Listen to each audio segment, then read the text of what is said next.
ഒരേത്തപ്പഴവും 3-4 ബ്രെഡും ഉണ്ടെങ്കിൽ ചായ തിളയ്ക്കുമ്പോഴേക്കും കടി റെഡി.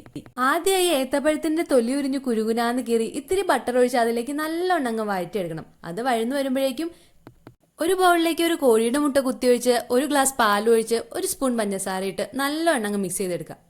ഏത്തപ്പഴം ബട്ടറും കൂട്ടി മഞ്ഞ കളറിലങ്ങ് വരണ്ടു വരുമ്പം അതിലേക്ക് 1 ബൗൾ തേങ്ങ, 1 സ്പൂൺ പഞ്ചസാര, 2-3 അല്ലി ഏലക്ക, അതിങ്ങനെ ചകചകാന്ന് വഴറ്റിയെടുത്താൽ നമ്മുടെ സംഗതി റെഡി. ഇതിങ്ങനെ കീറി മുറിച്ച ബ്രെഡിലേക്ക് സിമന്റ് തേക്കും പോലെ അങ്ങ് തേച്ച് പിടിപ്പിച്ച് പശ ഒട്ടിക്കും പോലെ അങ്ങ് ഒട്ടിച്ചെടുത്തു കഴിഞ്ഞ് മുൻകൂർ ജാമ്യം എന്ന പോലെ 3-4 പിന്നാലെ സെറ്റ് ചെയ്ത് കഴിഞ്ഞാൽ പാനിലേക്ക് കുറച്ച് ബട്ടർ പുരട്ടി കൊടുത്ത് ബ്രെഡ് പോലും അറിയാതെ മുട്ടപ്പാൽ മിക്സിലേക്ക് മുക്കി കുളിപ്പിച്ചങ്ങ് എടുക്കാം. ഇതിങ്ങനെ മറിച്ചും തിരിച്ചും കിടത്തി ഇരുത്തിയൊക്കെ അങ്ങ് പൊള്ളിച്ചെടുത്ത് കഴിഞ്ഞാൽ ആഹാ എന്താ ടേസ്റ്റ്.